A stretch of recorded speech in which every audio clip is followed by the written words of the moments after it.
শুকনো মরিচ ভাজা, পেঁয়াজ কুচি ও ধনেপাতা দিয়ে টমেটোর সালাদ আর আলু ভেজে দিয়ে চিকেন কারি ও বাঁধাকপির ঘন্ট।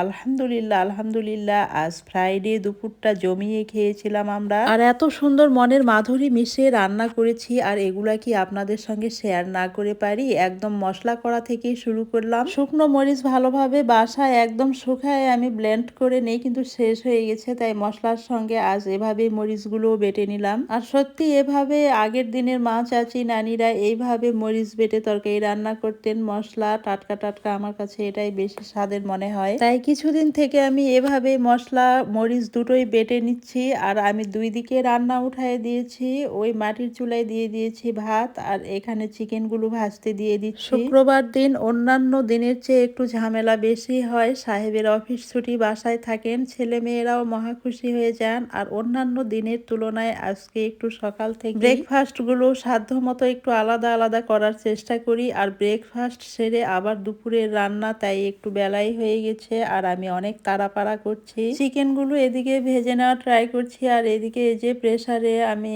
বাঁধাকপিটাও উঠাই দিচ্ছি। 2-3টা সিটি দিয়ে নিয়ে চুলায় আবার এটা বাগার দিয়ে দেব। বাঁধাকপিতে বাটা মশলা, বাটা মরিচ, গরম মশলা, তেজপাতা, রসুন থেতা, আদা থেতা সবকিছু দিয়ে আর হালকা করে তেল দিয়েছি, হালকা পানি দিয়ে ঢাকনা এঁটে দিচ্ছি। বাঁধাকপিটা মাখায় দেওয়া কমপ্লিট হতেই এখানে চিকেনগুলো একদম ভাজা পারফেক্ট হয়ে গেছে, উঠায় নিচ্ছি। আর চিকেনগুলো উঠায় নিয়ে এই প্যানেই আমি আলুটাও ট্রাই করতেছি।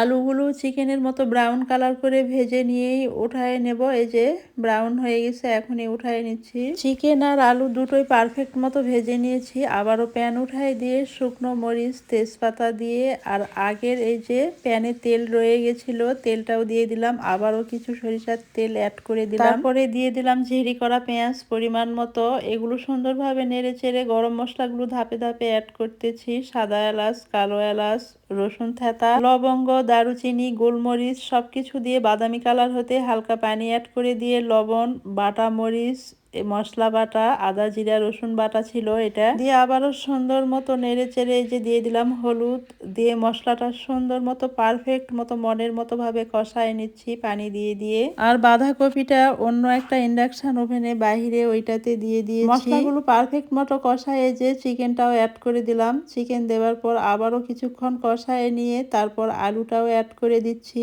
সুন্দর মতো এখন দুটোই কষায় নেব। আসলে সুন্দরভাবে প্রায় 10 থেকে 15 মিনিটের মতো কষায় নিয়ে হালকা পানি অ্যাড করে এখন ঢাকনা দিয়ে দিচ্ছি। এটা ওর মতো হতে থাক। আর মাটির চুলায় আমি বাঁধাকপিটা বাগার দিয়ে দেব। পেঁয়াজগুলো বাদামি কালার হতেই পাঁচফোড়ন দিয়ে দিয়েছিলাম, আর তারপরে এই যে ঢেলে দিলাম। সুন্দর একটা ফ্লেভার আসতেছে মাশাআল্লাহ। ওইটা মাটির চুলায় বাগার দিয়ে অনেক পানি বের হয়েছে, জাল করতে দিয়ে এখানে এসে এই যে আমার এই রান্নাটা কমপ্লিট। এখন নামায় নিচ্ছি।